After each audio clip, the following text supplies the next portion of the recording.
The National Weather Service says storm surveys show there were at least 17 tornadoes in Iowa during Friday's storms.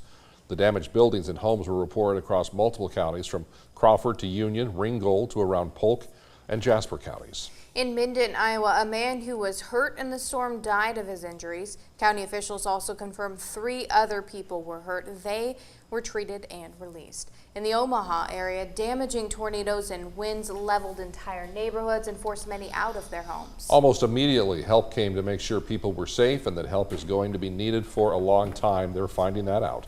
Cooper Seamer in studio with more here at 5 o'clock. Cooper.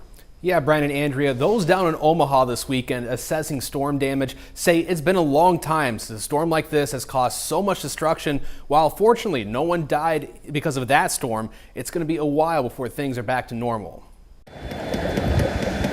While Friday's storms came and went, the damage and pieces to be picked up will be with those in Nebraska and Iowa for a long time. National Weather Service Sioux Falls meteorologist in charge Todd Heitkamp spent almost all day Saturday assessing the damage caused by tornadoes down in the Omaha area. He says every time he goes out after a storm, it's hard to escape the pain and grief. All that, it takes a toll on a person a little bit, and you kind of deal with a little bit of PTSD.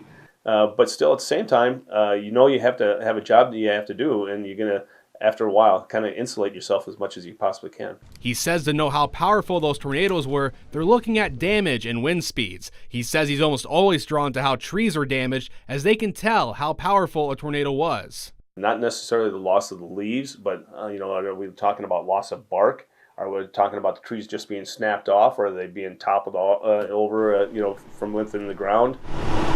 And people have been pouring in to help out as well. Rob Ruland, disaster program manager at the American Red Cross Eastern South Dakota, says while no one from their organization has gone just yet, others have, and they're working with authorities to help out. We might have some end up going down to Nebraska. Currently, we don't have any deployed out of South Dakota. There are some from Minnesota. I believe 9 Minnesota volunteers have deployed there with specialized jobs that they conduct.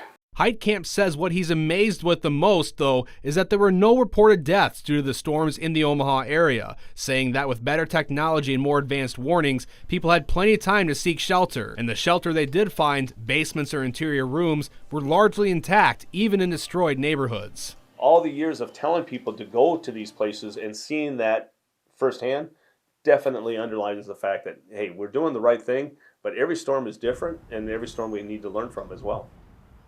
Now, the scope of the damage in the Omaha area isn't known yet, and the National Weather Service is still collecting surveys. However, Heitkamp says from the damage that he saw down there, he says he expects those damage surveys to show quite powerful tornadoes.